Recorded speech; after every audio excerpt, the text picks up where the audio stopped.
c'est vous? Très bien, et nous attendons beaucoup de l'éclaircissement que vous allez nous apporter concernant la distinction entre les archives officielles et non officielles. Voilà, ça nous met l'eau à la bouche. Et puis, nous aurons une seconde intervention de Sandra Sylvie Andria Amina, conservatrice et directrice des Archives nationales de Madagascar, présente, qui est en visioconférence. Non plus, elle n'interviendra pas cet après-midi. Ah, elle n'interviendra pas cet après-midi. Je voudrais, même si elle n'est pas là, la remercier de tout le travail qu'elle a fourni, et notamment pour aider Béatrice Touchelet, une chercheuse française, à faire son grand travail de reconstitution des archives, des statistiques coloniales concernant l'ensemble de l'Empire. C'est un très gros travail et sans l'appui des archives nationales, il n'aurait pas pu être mené à bien. Nous aurons aussi peut-être une intervention de Farah Nirina Rajana, professeure à l'Université Paris Diderot, qui est présente peut-être dans la salle. Elle ne pourra pas non plus intervenir cet après-midi. Aucune des deux, ni Claire-Lise Lombard. Alors nous aurons le général Firdesh Bey Voka, non, à distance. Et est-ce qu'il y a d'autres interventions? En fait, c'est M. Béarsola Coutnier va intervenir sur le thème le scoutisme malgache et l'historiographie. Parfait. Et ma modeste personne aussi va intervenir pour parler de la genèse de la première troupe qui a été créée par le chef Jean Becbéder en 1924. Parfait. Les protagonistes sont maintenant réunis. Nous allons engager la table ronde et c'est peut-être vous qui voulez intervenir au début? Non, c'est Monsieur Nassoulou. Donc, en fait, c'est Monsieur Nassoulou Koutananahar qui ouvre le bal. Donc, Monsieur Nassoulou Koutananahar est historien. Il travaille aux Archives nationales de Madagascar. Ça marche? Ça marche. C'est bon. Non. Voilà, c'est stable. Très bien. Donc, le premier intervenant est donc M. Nassoul Rekutnanahar, qui est historien et qui travaille aux Archives nationales de Madagascar. M. Rekutnanahar, veuillez vous avancer, à moins que vous préfériez vous asseoir.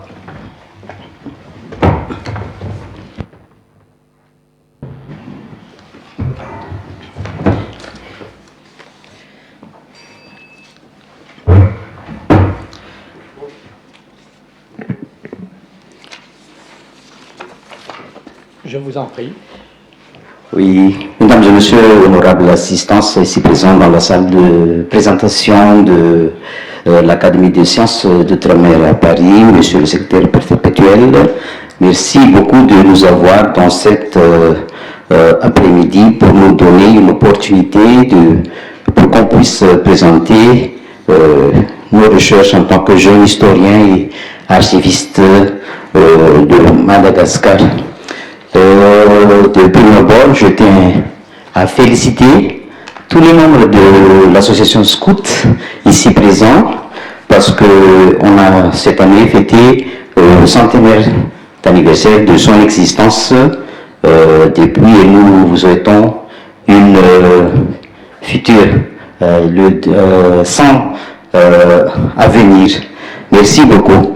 Le thème que je vais présenter aujourd'hui, c'est sur le scoutisme malgache à travers des journaux de la direction des archives nationales à Madagascar. Tout d'abord, il y a une présentation sur son introduction à Madagascar. En 1866, la presse a tenu un grand rôle dans l'évolution culturelle de la grande île. Plus précisément, en Limerne. Et les missionnaires l'ont considéré comme outil de divulguer le christianisme ainsi un moyen important de la scolarisation. Et en 1896, un grand changement a frappé l'île. Elle est devenue colonie française depuis 1896 et à son tour, l'administration coloniale l'a pris en compte comme un organe de propagande quant à la population. Les journaux ont fait partie intégrante d'un moyen d'émancipation, de la liberté et d'égalité. Et un peu plus tard, en 1960, Madagascar a retrouvé son indépendance et les journaux ont été toujours au premier rang d'informer l'évolution politique, économique et sociale, même culturelle de la grande île. Et maintenant, notre thème, c'est sur les archives, les fonds d'archives. Il y a deux types des archives. Il y a les archives officielles et les archives non officielles. Et le scoutisme, l'un des sujets qui touche la vie quotidienne, l'éducation des jeunes à Madagascar que nous allons aborder, et quelles sont les sources que nous pouvons trouver des informations. Et le scoutisme, plus précisément, l'éclaireur, le TIL à malgache, a vu le jour à Madagascar avec Jean Beder, désigné à gérer le foyer chrétien de jeunes gens 6A en Paribé en 1924. Cette association occupe l'éducation des jeunes sur le plan spirituel ainsi que humanitaire. Il était soutenu par l'éclaireur unioniste de France jusqu'à ce que le bureau international du scoutisme de Canada lui a accordé l'indépendance totale, comme celle que ses confrères Antilles et Kiad en 1960. Et dans le cadre de la célébration du centenaire de cette association de 1924 jusqu'à cette année 2024, nous avons décidé de contribuer pour cette occasion d'élaborer un instrument de travail pour les membres de l'association Scout, et en commençant notre déploiement au sein des archives nationales de Madagascar. Donc, on a constaté que les archives administratives n'ont que peu d'informations sur le scoutisme. Et de ce fait, nous avons orienté notre travail sur le patrimoine journalistique, une collection enrichissante de l'établissement. Ce n'est pas la presse confessionnelle seulement que nous a donné des informations à ce sujet, mais l'organe de presse, d'opinion et d'information aussi constitue un outil important pour écrire l'histoire du scoutisme malgache. Donc, il y a deux types de journaux. Il y a des journaux confessionnels et des journaux non confessionnels. Et les journaux, les anciens journaux au sein de la direction des archives nationales représentent une grande partie des archives y conservées. Ils sont classés sur des rayonnages métalliques par ordre alphabétique, selon les titres et selon la langue. Et cette collection mesure de 21 mètres linéaires, dont se répartit en 3 périodes, ceux de la période royale, la période coloniale, ainsi que de la Première République et quelques journaux de la Deuxième République. Et en matière de langue, ces périodiques se distinguent dans l'inventaire de la presse malgache et de l'inventaire de la presse française. Et selon sa parution, on y trouve des quotidiens et des hebdomadaires ou bi-hebdomadaires, même mensuels. Et tout d'abord, nous avons initié notre travail sur 4 journaux de la langue malgache, qui nous permet d'avoir une perspective de la constitution de l'histoire de l'association Scout à travers les périodiques. Tout d'abord, nous prenons des presses confessionnelles comme le journal Fanasn et le journal La Croix de Madagascar, et puis après des journaux des différentes tendances qui se sont le journal Din et le Hei. Tout d'abord, je prends le cas du journal Fanasn, qui était l'œuvre de pasteur Ravel John. Il est paru en 1957 et il a établi comme presse de l'Union de l'Église protestante luthérienne et FTKM, dans le but de faire l'analyse de la vie quotidienne de la population malgache. Et le numéro divisé depuis 1958 jusqu'en 1973 sont trouvés aux archives nationales de Madagascar. Mais on a signalé que le FANAS en 1961 est manquant. Donc il y a une partie manquante dans cette pile de journal FANAS. Le numéro divisé depuis 1958 jusqu'en 1973 sont trouvés aux archives nationales. Et sur l'histoire du scout à Madagascar, ce périodique nous a donné des informations considérables. Et sur 14 périodiques reliés, on a découvert 130 articles, dont 23 sont illustrés avec des photos, des activités de l'association scout de l'époque. Et presque chaque année, il publie au moins un article, mais le plus remarquable était le nombre d'articles imprimés en 1964. On aperçoit 20 articles correspondant à la célébration du 50e anniversaire du scoutisme à Madagascar. Ça concerne le journal FANAS, mais non, nous allons parler du dépouillement du journal La Croix Madagascar. C'est une presse jésuite. Et des informations concernant le scoutisme sont notées. Après nos études, on parvient à faire une petite liste de 12 articles, dont certains sont illustrés dans les 15 piles de périodiques relevées. Et ce n'est pas seulement la presse confessionnelle seulement que nous a donné des informations à ce sujet, mais l'organe de presse d'opinion et d'information aussi constitue un outil important d'écrire l'histoire de l'association scout malgache, à savoir le journal DIN et le journal Hei. Nous allons prendre un à un chaque journal. Tout d'abord, le journal DIN, qui a connu sa première parution en mai 1960. Ce périodique était au départ bi-hebdomadaire, mais vu des petits problèmes, ça devient un journal hebdomadaire. Ces journaux ne datent que de 1974 à 1975 et puis après de 1976 jusqu'à 1980. Donc il y a une période d'arrêt de sa parution. Cependant, ils sont représentés un outil de recherche, 5 articles seulement que concernent l'association et ses activités, c'est-à-dire l'association scout. Et ce sont des articles illustrés. Maintenant, nous allons prendre le cas du journal Hei. C'est un organe d'information et d'opinion qui a vu le jour le 6 avril 1950. Au début, il a été confectionné des fins de distraction, et voilà pourquoi que sa publication était arborée plein de caricatures humoristes, de divertissements considérables. Et 2 ans après de sa première parution, le journal s'oriente de plus en plus vers le camp de la presse d'opinion et d'information, mais il apprenait comme toujours la caricature. Et la photographie est un moyen de véhiculer des idées.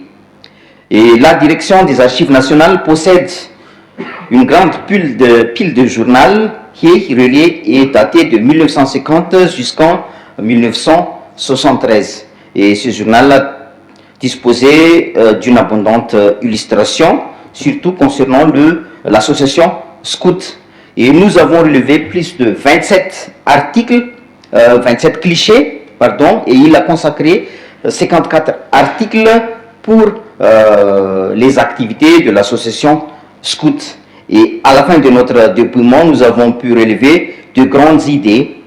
Des articles nous fait connaissance de la relation internationale du scout malgache, et d'autres ont parlé de ses activités et son développement dans toute l'île. Et on arrive à conclure que la périodique nous assure une grande source d'information pour l'histoire de l'association Scout à Madagascar. Et ce n'est qu'une ouverture que nous avons lancée. Et je termine mon intervention sur le document l'association, le scoutisme malgache à travers des journaux de la direction des archives nationales. Donc, comme conclusion, 100 ans se sont écoulés, des travaux à faire, et nous vous demandons à vos chers amis scouts de continuer les recherches parce que vous êtes ici en France, il y a des archives à exploiter, il y a des fonds comme les archives de la France d'outre-mer à Aix-en-Provence, aussi des archives au département de Val-de-Marne. C'est à vous de continuer la recherche sur l'histoire de l'association Scout. Et à part ça, on doit mettre en place des archives professionnelles à tous les niveaux, les Fivnroun, le Fartang, et pourquoi pas au niveau national. Et nous devons analyser de nombreuses réussites dont nous pouvons tirer des enseignements et examiner de façon attentive et objective les bonnes pratiques afin de comprendre ce qui est bon et ce qui fonctionne et les circonstances des succès. Mais quand même, il y a des points à améliorer, des leçons à tirer, à rectifier pour des échecs. Donc, quel type d'éducation pour façonner un monde meilleur face au développement de la nouvelle technologie de l'information et de la communication et face à la culturation et aussi à la mondialisation. Honorable assistance, je termine mon intervention. Merci beaucoup.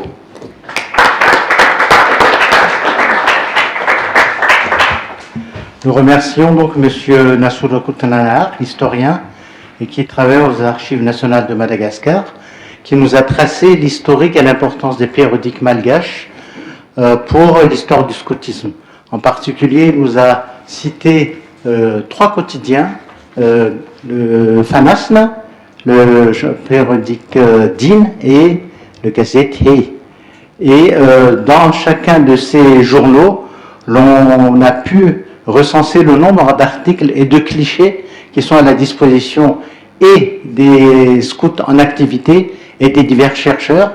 Et il fait aussi appel à la sagacité des chercheurs pour compléter les articles, les informations qui sont dans ces journaux malgaches à travers les bibliothèques internationales, en particulier à Paris pour ceux qui... Et ça, c'est un appel aux scouts de la diaspora, au TIL France, pour qu'ils puissent aussi donc enrichir l'histoire du scoutisme à partir des richesses des diverses bibliothèques que l'on peut trouver dans la capitale française et pourquoi pas dans notre pays aussi, puisque là nous avons la chance d'avoir des personnes qui viennent de Norvège et il y a beaucoup de missionnaires norvégiens qui sont venus à Madagascar et qui ont aussi contribué à l'émergence du scoutisme à Madagascar.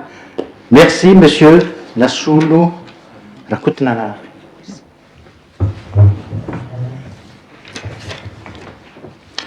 Maintenant, je fais appel à Monsieur Bersour Rakoutanien qui va nous parler du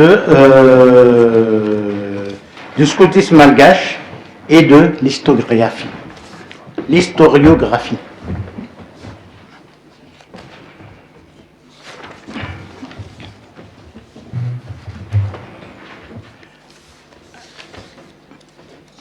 Donc c'est le docteur Bersour Rakoutanien, historien de son état, qui va faire son exposé. Bon, mesdames et messieurs, bonjour. Je remercie très vivement Nassour Rakoutananaar de parler sur l'état des lieux des archives à Madagascar, au sein du Centre des archives nationales. Je vous félicite, je vous remercie, parce qu'en histoire, on ne peut pas écrire l'histoire sans archives.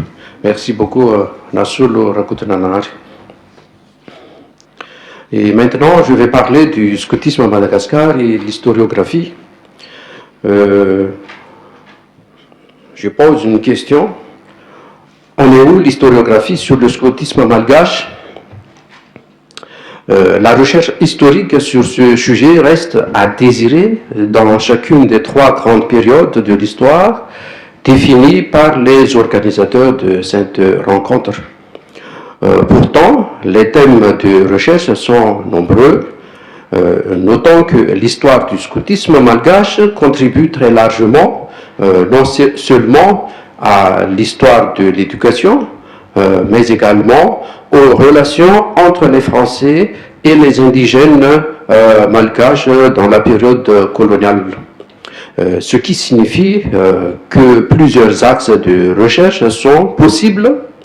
On peut citer l'évolution de ce mouvement de jeunesse, la qualité de l'encadrement, l'évolution des effectifs et la couverture sur le territoire malgache, la cohabitation entre les jeunes européens et ceux des malgaches durant la mise en vigueur du Code de l'indigénat de 1901 et 1946, c'est-à-dire presque un demi-siècle.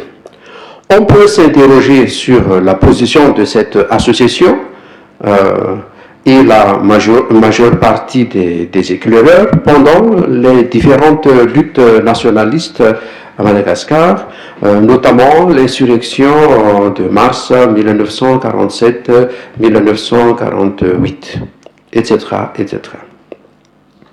Les archives existent, comme Nassoul a évoqué tout à l'heure. La communication de Nassoul a consisté à évaluer de manière profonde l'état des lieux de ces documents de première main, mais je voudrais confirmer que les fonds d'archives éparpillés partout existent à Madagascar et en France. Elles sont peu abondantes, mais accessibles et exploitables. En revanche, le Centre des archives d'outre-mer en Provence, comme il a évoqué tout à l'heure, conserve un volumineux dossier sur le scoutisme malgache sous le gouvernement de Vichy.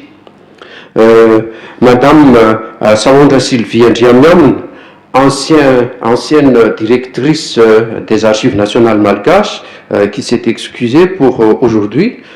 Par contre, elle a promis de faire un article relatif aux archives sur le scoutisme malgache dans la publication des actes de colloque. À partir de 1958 et pendant la période de la République, très peu de chercheurs s'intéressent au scoutisme. Pourtant, on peut dire que l'histoire du scoutisme fait partie de l'histoire du temps présent, dans la mesure où des acteurs directs sont encore vivants et leurs témoignages peuvent être considérés comme des sources orales. Il faut juste se méfier de la véracité des informations obtenues. Pourquoi? Parce qu'au moment de l'interview, des personnes enquêtées sont en général pleines d'émotions et cela peut modifier un peu le contenu de l'information. Donc, la confrontation avec d'autres sources reste indispensable. Jusque-là, donc, les outils de recherche sont là. On attend que la plume des historiens et des chercheurs. L'historiographie malgache sur le scoutisme demeure en état d'inertie. Elle nécessite un renouvellement. Il faudra ouvrir des champs nouveaux pour la recherche. Il faudra multiplier les thématiques et cette démarche nécessite plusieurs appels à communication, bien évidemment communication scientifique et des manifestations scientifiques également. L'objectif est de promouvoir l'histoire de l'éducation en général et celle du scoutisme en particulier, conforme aux méthodes et exigences de la discipline historique. Parlons maintenant de la tendance historiographique. Durant la période coloniale, la littérature évoque plutôt la naissance du mouvement scoutisme à Madagascar dans les années 1920. Il n'y a pas beaucoup d'éléments, pourtant ces derniers sont non négligeables pour essayer de comprendre le quotidien du scoutisme face à la situation politique et socio-culturelle de l'époque. Elle permet également de connaître davantage la personnalité des Français, pionniers du scoutisme dans ce pays. L'annuaire Scout de France en 1930 mentionne l'extension des troupes en province et la fondation du scoutisme catholique à Madagascar à travers le récit de vie de révérend père Dumas de Paysac, le dictionnaire bibliographique des militants publié en 1996 sous la direction de Geneviève Pujol et Madeleine Romet évoque le rôle important de Big Bédé, un des fondateurs du scoutisme malgache au sein des éclaireurs unionistes de France. Jean Big Bédé, Raymond Delval, Marc-André Ledoux, Jean Lecoeur Rajwelsour et récemment Evelyne Combo-Marie de l'Université de La Réunion et Dominique Bois de l'Université Paris 7 ont écrit, selon leur point de vue, les débuts du mouvement scoutisme et du guidisme à Madagascar, de l'histoire religieuse et des histoires touchant la vie des jeunes dans les années 1920 et 1950. Le récent ouvrage de Claire-Lise Lombard et Faraniri Narazona, intitulé Lettres de Tananarive, Jean Big Bédé et son père, 1924 à 1927, apporte beaucoup d'éclairage sur la connaissance du scoutisme malgache en général et de son fondateur à Madagascar. Après la Seconde Guerre mondiale, les travaux concernent plutôt autour de la malgachisation du scoutisme. À partir de 1948, les commissaires généraux successifs sont français, mais entourés exclusivement par des chefs malgaches, et la mise en place du fondement de l'association l'est aussi. L'article d'une trentaine de pages écrit par Marc-André Ledoux concerne les règlements pour les éclaireurs et éclaireuses de Madagascar, et le livre de 156 pages écrit par Samuel Ranji, un chef scout malgache, sur l'organisation générale des éclaireurs à Madagascar, constitue des exemples précis. On voit de manière très nette que d'une part, les scouts français préparent la relève, et de l'autre côté, les scouts malgaches préparent son indépendance. En 1957, la dénomination des éclaireuses et éclaireurs de Madagascar devient le titre sentinelle en français. À partir de 1959, les Malgaches occupent désormais la tête de la direction du mouvement comme chef Samuel Ranji. Et dans les années 1960, l'organe central du mouvement scout Tile de Madagascar s'active pour multiplier les outils pédagogiques nécessaires à l'uniformisation de l'éducation scout à Madagascar et à l'extension du mouvement. On peut citer la réédition du Reilovi, un livre de 88 pages paru pour la première fois en 1947. Ce livre rassemble des chansons Tile avec leurs notes respectives.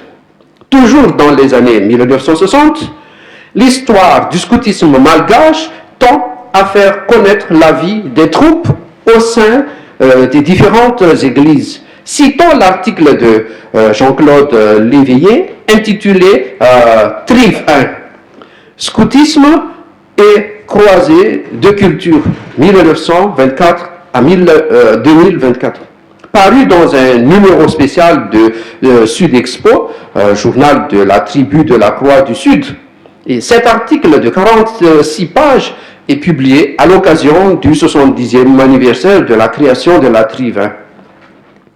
Première troupe scout d'Antananarive et de Madagascar.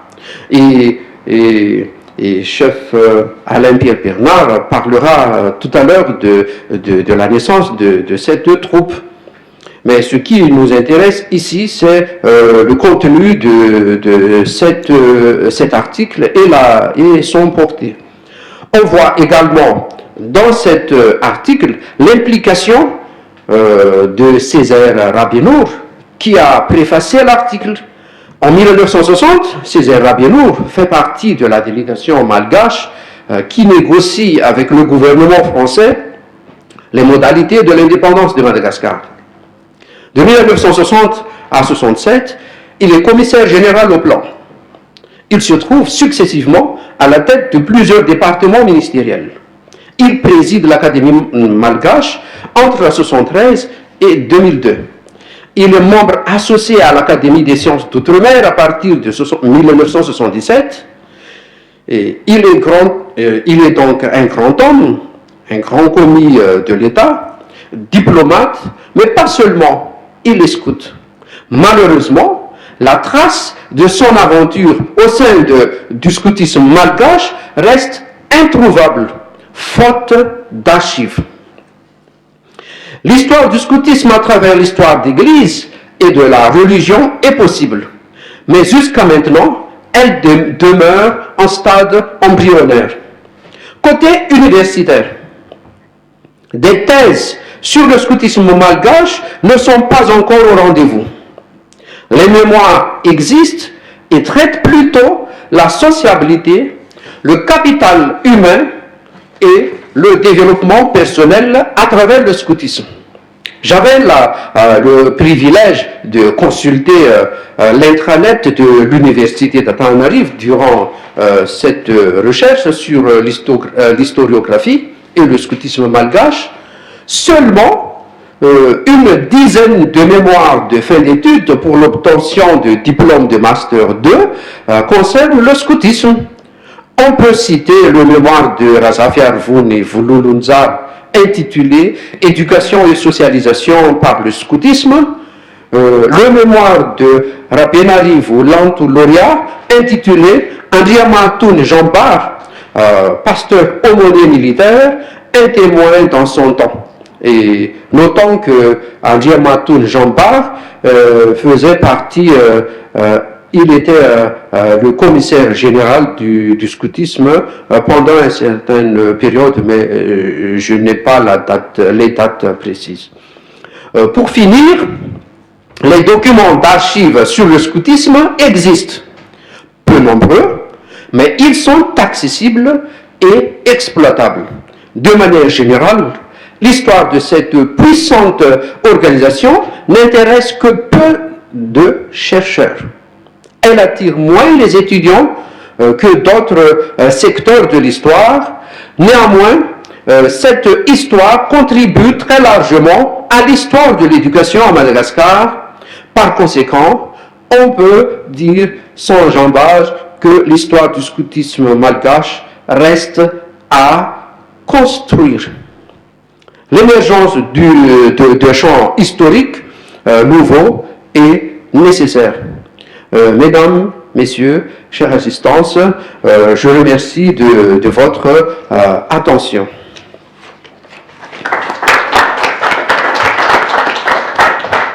Et maintenant, c'est à moi de vous présenter Monsieur Alain-Pierre Bernard, parce qu'il va faire une communication également. Alain-Pierre Bernard est membre du comité du centenaire. Il est consultant international et il connaît très bien la naissance de la première troupe à Antananarivo. Monsieur Alain-Pierre Bernard, je vous donne la parole. Merci, Monsieur Rakutien Napiarsou. Et je tiens encore à remercier Monsieur le secrétaire perpétuel Dominique Barjot, parce qu'en fait, dans l'histoire du scoutisme, parmi les anciens scouts, on peut citer 3 noms qui ont été membres de votre illustre compagnie à l'Académie des sciences d'outre-mer.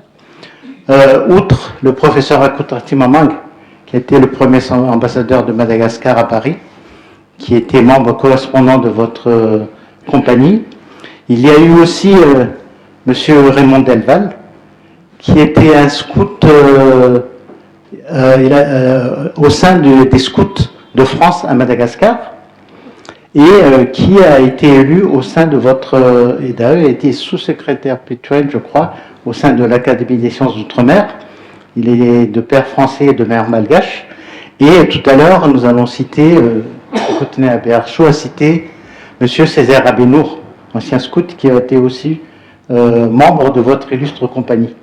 Et je pense que la voie est ouverte pour les futurs, pour la jeunesse malgache, chercheurs, politiciens, acteurs du développement, pour aussi pouvoir être dans le futur membre de votre illustre compagnie. Alors, il m'est choix de parler de la naissance de la première troupe d'éclaireurs unionistes à Madagascar qui a été créée par Jean Becbéder. Cette troupe s'appelle la Trivin, pour première Antananarivo. Elle a été fondée par Jean Becbéder. Alors, je vais rapidement résumer un peu qui était Jean Becbéder. Né en 1894, Jean Becbéder a été au cœur des événements qui ont marqué la première décennie du scoutisme unioniste en France. Et chez les scouts, les éclaireurs unionistes de France, le totem de Jean Becbéder était The de Chouette, car il portait de grosses lunettes correctrices. Il souffrait en effet d'une affection qui le rendra aveugle à la fin des années 1930.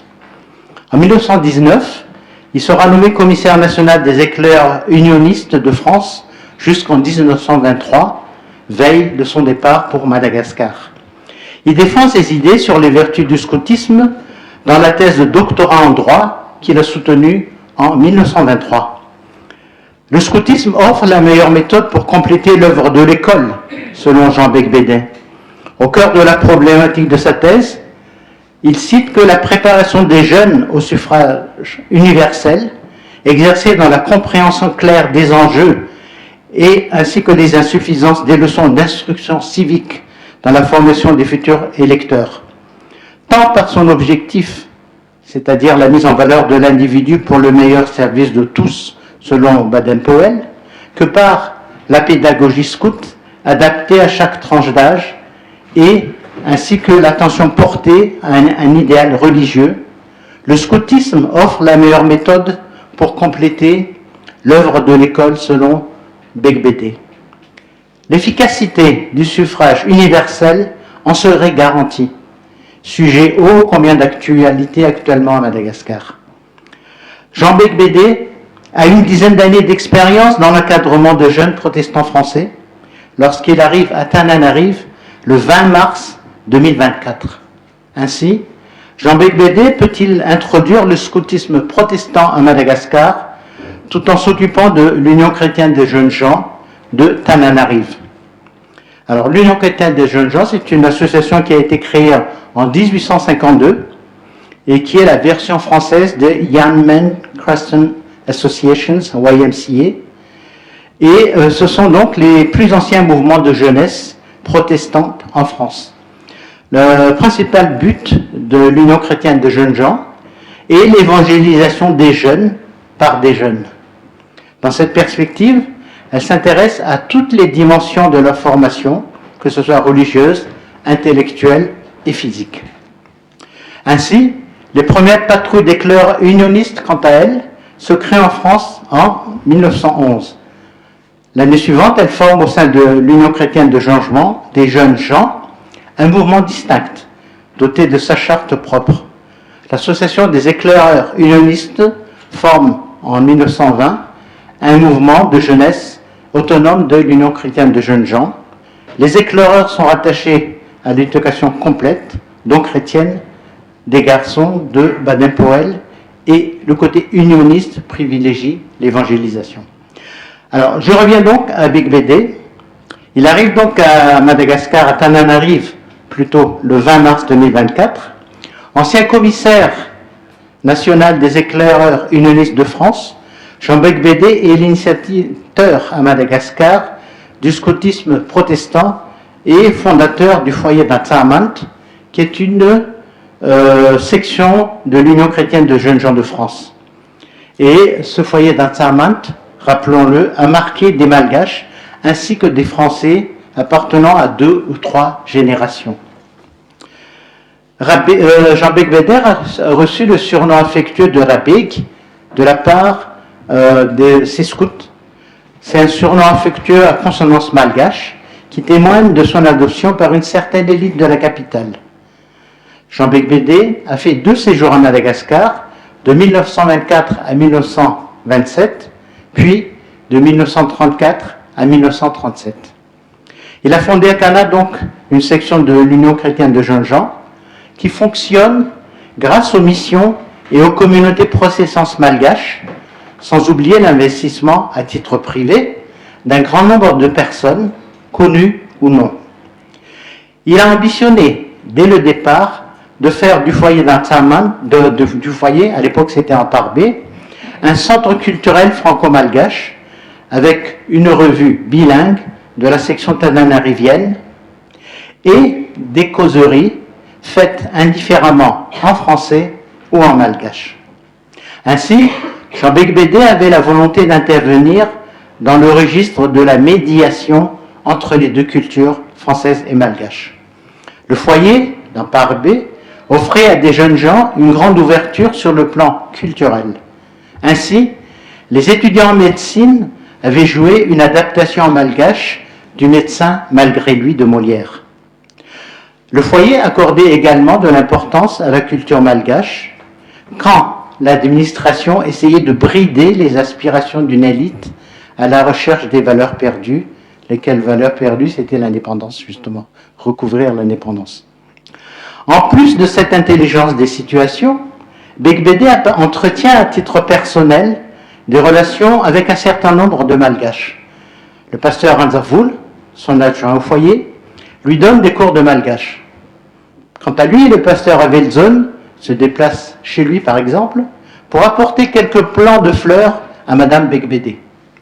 Ces 2 pasteurs sont des aînés pour ce couple des Rai et Mandrine. Alors, le couple Beigbeder, lors de son passage à Tananarive, compte parmi ses intimes quelques malgaches de sa génération ou des plus jeunes. Jean Hardzon et sa fiancée Bertha Momontsu, tout comme Raphaël James et sa fiancée Razé Arville, qui est la sœur de Jean Hardzon, sont pratiquement des parents pour les Beigbeder. Il ressort bien sûr d'autres jeunes gens comme les fratries Radzobel et Rassoldier, des noms connus dans le milieu du scoutisme, et il s'agit bien sûr d'une poignée de malgaches appartenant à de grandes familles.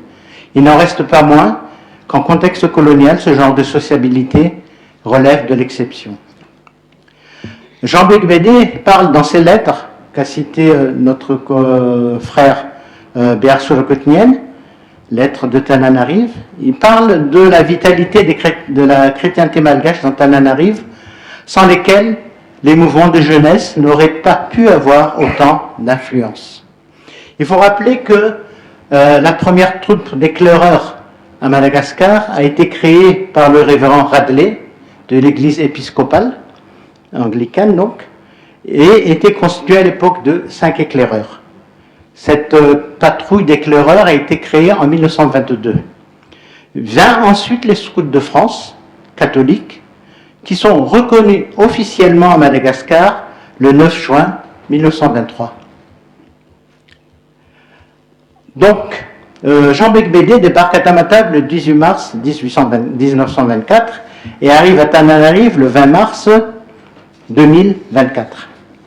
Beigbeder profite sûrement de l'arrivée, fin 1924, d'un gouverneur protestant, Marcel Olivier. Auparavant, le gouverneur était catholique et avant l'arrivée, avant la colonisation, c'était les Anglais qui occupaient le terrain, je dirais, à Madagascar. Et l'administration française de l'époque, et Ganini en particulier, se méfiait beaucoup de tout ce qui était proche des cousins anglais. Ce qui fait que la première patrouille qui a été créée par le révérend Radley, qui était donc un compatriote de Baden-Powell, n'a pas été reconnue officiellement du fait de cet état d'esprit de l'administration coloniale de l'époque. Et Jean Beigbeder profite du fait que lui soit protestant et que le gouverneur de l'époque, qui s'appelait Marcel Olivier, était aussi protestant, pour faire passer, je dirais, le décret, l'arrêté qui va créer le 20 décembre 1924 l'association des éclaireurs unionistes de France à Tananarive. Et donc c'est l'autorisation de former donc un mouvement des éclaireurs unionistes de France, association locale de Tananarive. Les 9 membres fondateurs de cette association sont tous des citoyens français, dont 4 malgaches ayant accédé à la citoyenneté. Beigbeder est commissaire délégué par le Comité national des éclaireurs unionistes. Encadré par les membres actifs que sont les chefs de troupe, leurs adjoints et les instructeurs, les jeunes gens se répartissent entre éclaireurs de 12 à 18 ans et louveteaux de 8 à 12 ans. À cette époque, la création donc des éclaireurs unionistes à Madagascar, les premières troupes ont toutes été rattachées à des établissements scolaires de la capitale. La première troupe, la Trivin, pour première Tananarive, recrute au sein du lycée Gallieni, lequel lycée regroupait des Européens et des Malgaches, fils de citoyens. Et cette troupe était placée sous la responsabilité directe de Jean Beigbeder. Ensuite, la deuxième troupe d'éclaireurs unionistes relève de l'établissement anglican d'Ambouimanour. Les autres éclaireurs protestants fréquentent d'autres établissements, respectivement l'école MPF d'Ambuzatu-Vavarata pour la troisième troupe et l'école de la FFM d'Ambuzati-Vatsimu pour la quatrième troupe. En 1930, les établissements de la capitale comptaient 10 troupes d'éclaireurs unionistes. La femme de Beigbeder, Odette Beigbeder, quant à elle, s'occupait des louveteaux. Elle prend part à presque toutes les activités du foyer d'Amparbé et des éclaireurs. Grâce à elle, leur maison du 25 rue Auger Dufresne, en Bas-de-Venac, devient un endroit où l'on se rencontre, ou comme on dit en malgache, en Boupionan. Maintenant, je reviens à la première troupe, la Trivin. Comment a débuté la Trivin? Cela, en fait, s'est emmanché tout seul. En juin 1924, un fils de missionnaire, ayant vu les jeux que Jean Beigbeder organisait pour les jeunes gens du foyer, et ayant su qu'il était chef éclaireur en France, a demandé à son père s'il ne pourrait pas organiser des éclaireurs à Tananarive. Alors Beigbeder a fait dire au garçon qu'il fallait qu'il trouve au moins 4 ou 5 camarades si vous voulez que ça marche. Tout cela fut fait en 48 heures.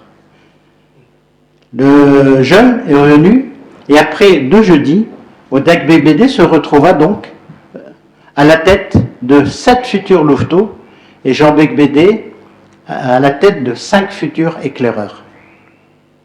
Alors la première anecdote qu'on peut citer, c'est la première sortie que ces éclaireurs ont fait. Cela s'est déroulé le 17 juillet 1924.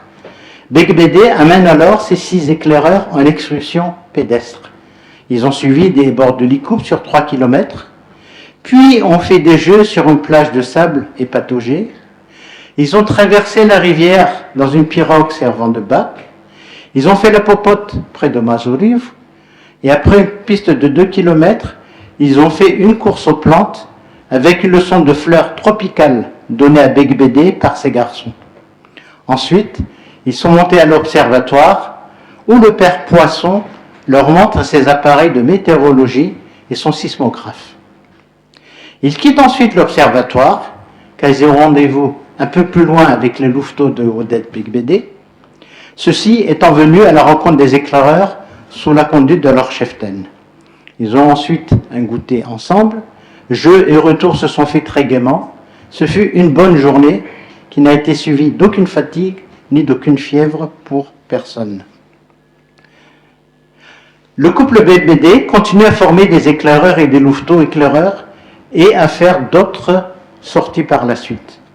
Le premier camp des éclaireurs s'est déroulé en Batmanga pendant 3 jours, à partir du 24 septembre 1924, avec 9 éclaireurs, 4 Français, 3 métis et 3 Malgaches. Alors, qui étaient ces éclaireurs-là?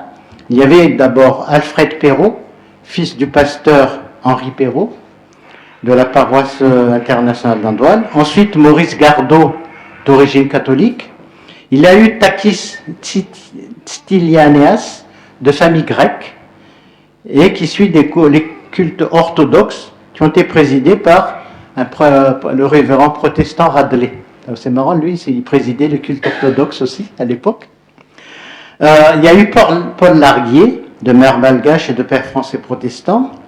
Il y a eu Raymond Sépierre, de mère malgache protestante et de père français.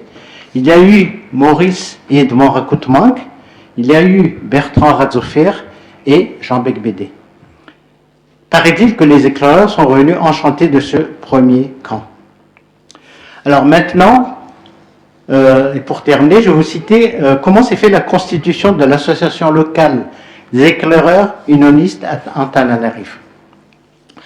En novembre 1924, Jean Becbédé a remis auprès de M. Guitou, qui était le directeur des affaires politiques, un projet de statut avec une note complémentaire expliquant ce qu'étaient les éclaireurs unionistes. Donc le directeur des affaires politiques approuve le projet dans son ensemble, et il y a juste, paraît-il, 1 ou 2 points de détail sur lesquels il reste à négocier. L'arrêté portant autorisation de former le mouvement des éclaireurs unionistes de France, association locale de Tananarive, a ainsi été signé le 20 décembre 1920 par le gouverneur Marcel Olivier, gouverneur général. Comme je l'ai dit tout à l'heure, cet arrêté marque officiellement la naissance de la Trivin, d'où la célébration de centenaire de cette troupe qui a eu lieu aussi le 20 décembre 2024 dernier. Et l'arrêté s'est effectué au 20 décembre 1924. Le 30 décembre 1924, lors d'une sortie en Boumanamboul, s'est déroulée la première cérémonie de promesse et y ont été reçus les 5 premiers éclaireurs unionistes de Madagascar que Jean Becbédé avait formés. Jean Becbédé avait retardé volontairement l'admission définitive de ces premiers éclaireurs pendant plusieurs mois. En effet, il tenait à ce qu'auparavant, l'arrêté d'autorisation de l'association des éclaireurs ait été signé d'abord par le gouverneur général Marcel Olivier avant de procéder à la promesse de ces éclaireurs.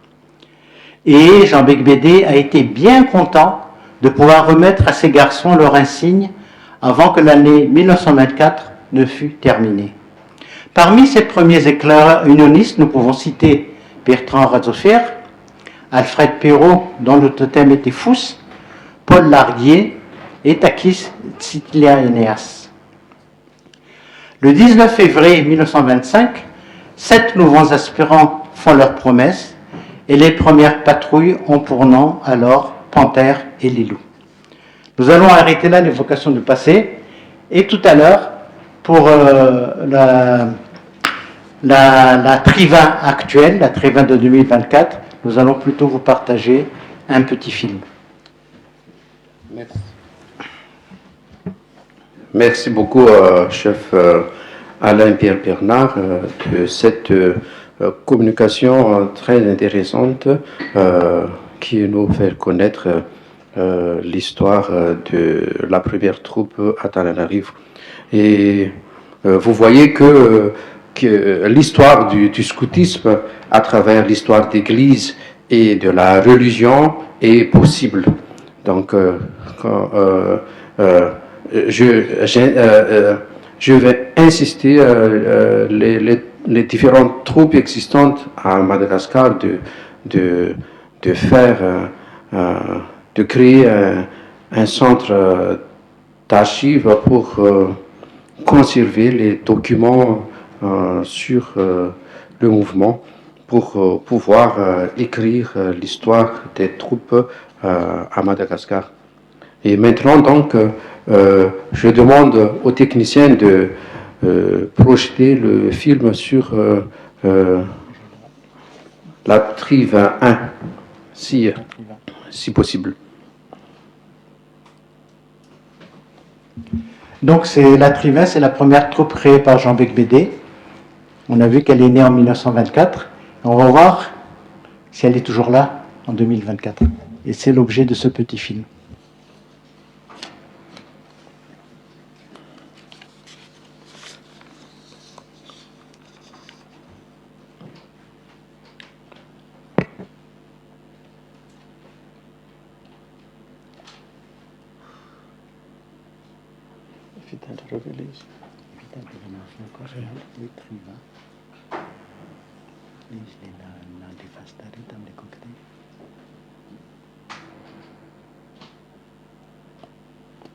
Ça, ce n'était pas quel est le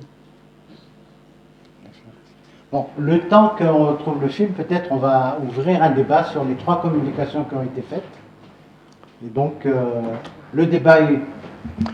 Le temps qu'on trouve le film, on va ouvrir le débat sur les 3 précédentes communications qui ont été faites.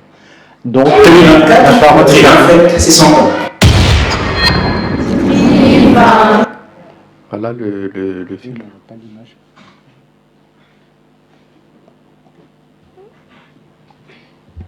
Vous avez retrouvé le film? Ok. 2024, notre élan fête ses 100 ans. On n'a pas les images encore. Voilà notre On groupe. peut commencer. Un tribun, couleur qui nous groupe, feuilles qui poussent. On voit pas l'image encore.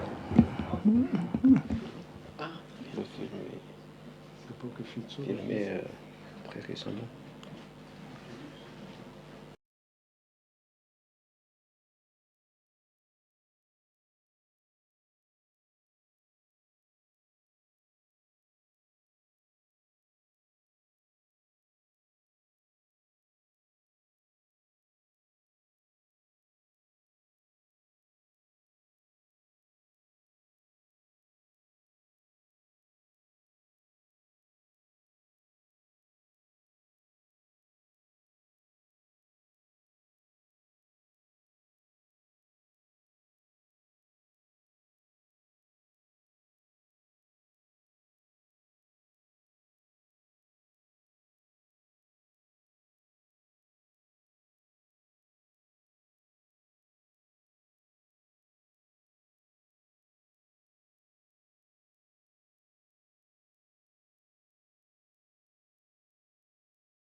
Je vais donc, pasteur Jean-Claude Léveillé a été pasteur à l'église protestante d'Andoine et sa femme s'appelle Roch.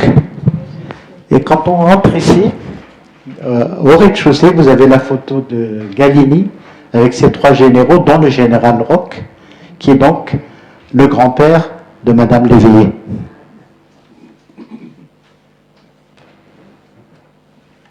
D'autres commentaires?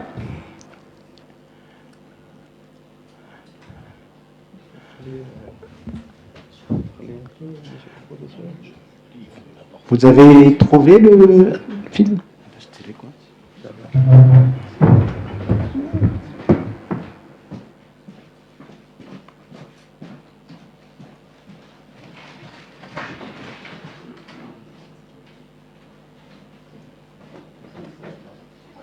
En 2024, notre élan